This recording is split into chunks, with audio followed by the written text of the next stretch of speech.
Okay, so my name is Anna, and let's talk about the Field Guide for Security Champions, Part 1. Why Part 1? Just in a second. A little bit about me. Some of you might know me from Slacks and other social media. Yeah, sometimes I'm called the Anna because no one can pronounce my last name. It's okay.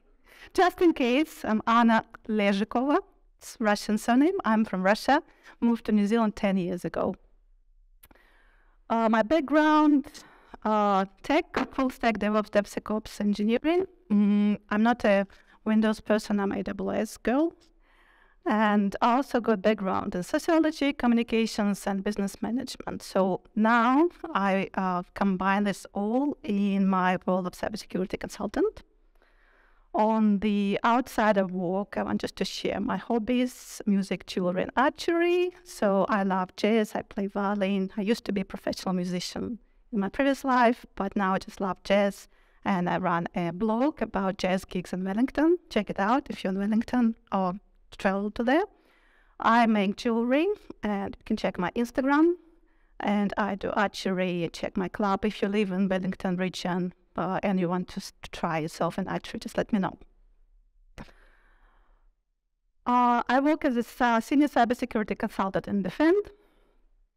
And a little bit of disclaimer. So this is like my personal talk, but this time things I'm going to talk about just aligns really well what we do at Defend.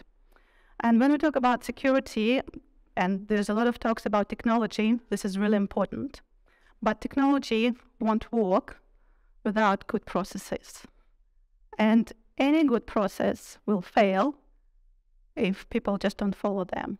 So people, processes, technologies are three fundamental things we believe in that important for building cybersecurity resilience in any company, but people come first. And it depends on the situation. Right now, I would say, I feel like it's like 50% of everything we're doing will be people. Then we'll be like 20, 30% processes, and then the rest is technology. And very important in this order. That's why, and most important thing while I'm here, we're hiring. Check out the link.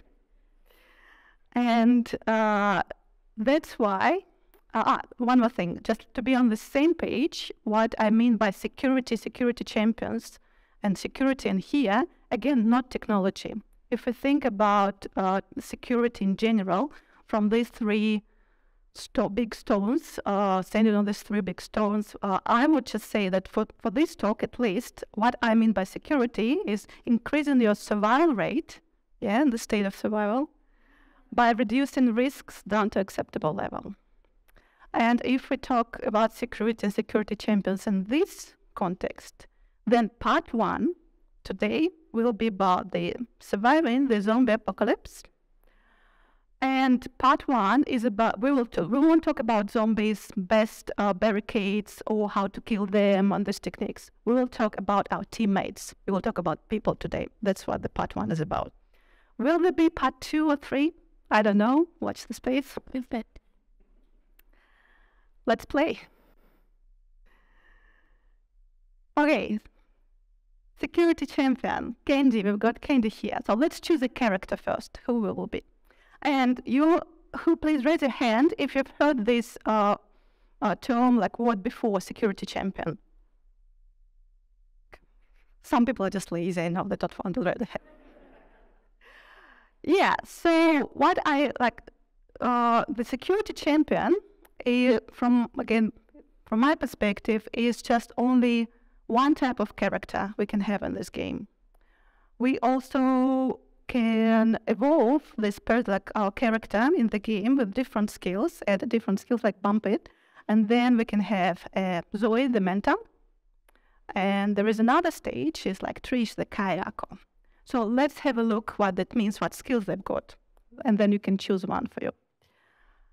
So the Candy was a security champion, so she lives and breathes security. She really loves all this latest technologies, happy to get her hands dirty, do all this, catch the flag, and all these cool things. She really knows her stuff. And she's happy to help. That's why she will be around and she will talk to her colleagues or like teammates or people in the conferences and stuff about the things. And she was really ready to share her knowledge and to help other people just to be more secure, feel more secure. If you add to this communication skills, and if you are really good and become good at explaining things, you can become a security mentor. One of the things you really need to learn to be a successful mentor is patience, right? So really understanding what people are still learning. Yes, you know more, but you're there to help them on the journey that you already made. So you're taking their hand and you just walk with them along the path. I really love this picture because this ball looks similar to mine, just I don't have blades. Yeah, that's my hunting ball, so yeah. You can evolve even further. So security kayako. And kayako, if you want to know more about this, I've got a talk I made a talk at a WASP AppSec conference last year. It was online. If you just in YouTube search for building security mindset, it will just pop up one first or second the search. There will be more information about what I mean by that. But kayako is translated from kai is food, yeah, it's a known word, and ako is knowledge. So you can translate it as, if you look at the dictionary, like Maori, like the real dictionary, it will translate into English as a teacher, but it's not correct translation. It's more like knowledge feeder, like kai, ako, food and knowledge. And the difference from the mentor and champion is that you learn from learners. You really listen to people, you observe them, and you try to understand what the problem is, how you learn from them to teach them better, to solve the problems better, just to work with them better. Kayako, they emit knowledge. They just don't communicate. They emit. They just this evangelist, this type of people, and inspires people. Not just shares, be there, but really inspires people to change their behavior, to learn more, to be themselves. There are 3 characters, like it's a little bit like growing in skills. You can choose one today. Let's choose our teammates, who we've got in our team. We have the engineer, Ash, looking good, hardcore. We've got the employee, Lucky, playful, nice, like maybe a receptionist, being very biased here. And Mehdi, the manager, very serious and cold. So engineers, their main characteristics are high self-confidence, and I'm being very polite here, right? In my life, I just met, so I know it. Why you tell me this? I know it. Tight deadlines, right? Oh, that's like push. CI/CD, we need to all this, like we need to as soon as to push it to production very fast. And there's all these project managers. We're going to deliver at this time. Under-resourced, right? So this is always, you need to do like jack of all trades. You need to do all of these cards right here, right now. What we can do as a security champion, you can just be there and help with the code reviews. And just, oh yeah, I know you know, but did you know this too? Or most thing that worked for me is just a lot of engineers I worked with all wanted me to prove me how you can hack. How can you hack it? But then I always said, if I don't know how to hack it, doesn't mean it's not hackable, right? So, and if you try and talk to them, to show them, sometimes it helps. And then, oh yeah, okay, now I see.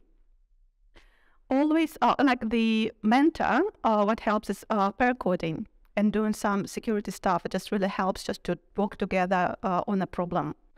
And for Kayako with engineers to be at the stand-ups and really help to guide them, are you doing the right thing? Yes, it's tech is cool, but is the right tech for this solution, or how it compared to the risk? Maybe it's just too much, either overkill, and you're already on a tight deadline, and maybe just try to spot it, something like this. For non-technical employees, what they've got, low tech self-confidence. How many non-tech employees you've met that would say, oh, this is so difficult, this is just no, you're so smart.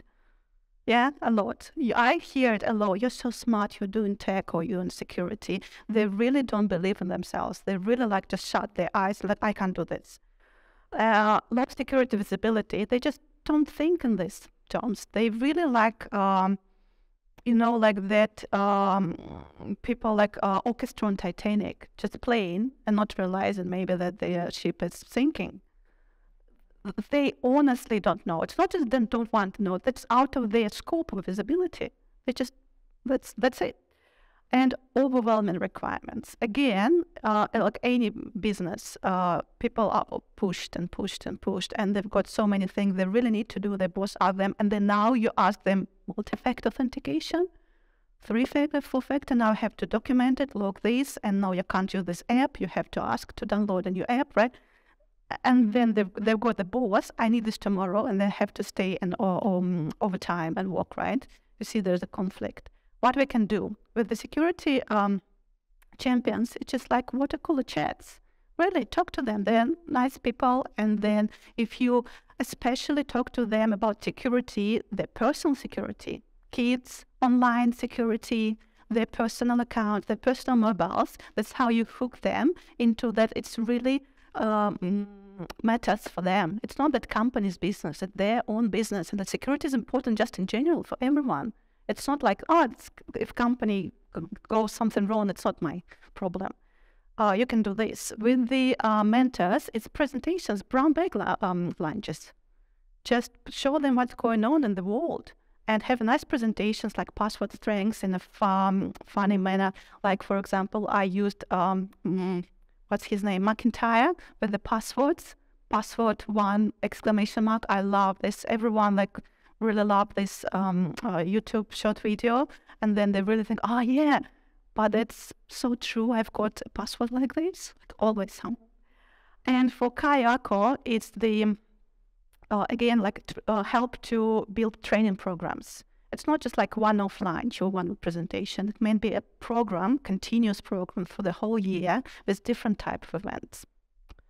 And we've got a manager. High-stake responsibilities, right? So they really need to run the business. It's not like small things. Important agenda. Are we on float? Are we going bankrupt?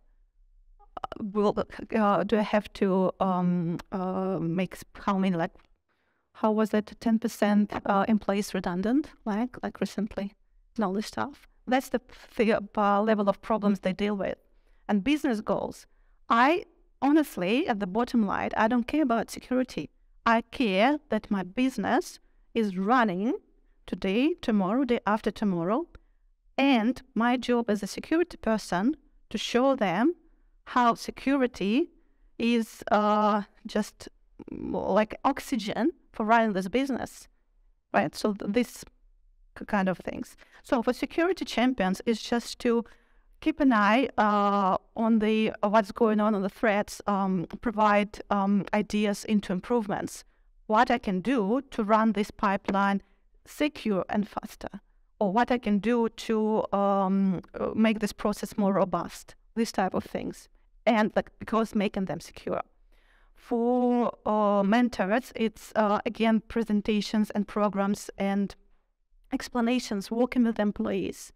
Explain this. And for Kayako, it's you can work at the level of board level, really thinking in risks and controls in this field.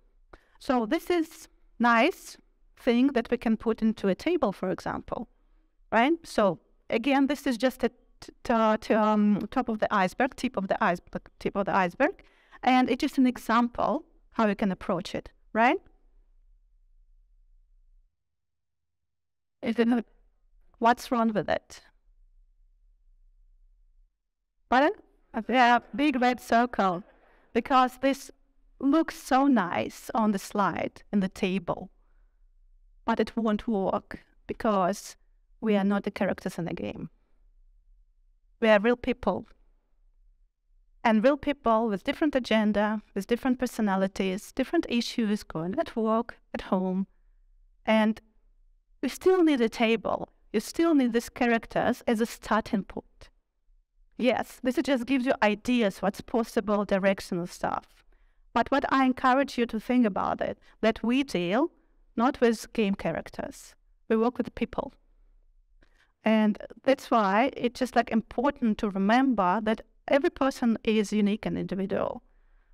So what can you do to can be stable but still be like successful? And by the way, with all my colleagues in the fan, talk to them if you want to know more about the jobs you've got. And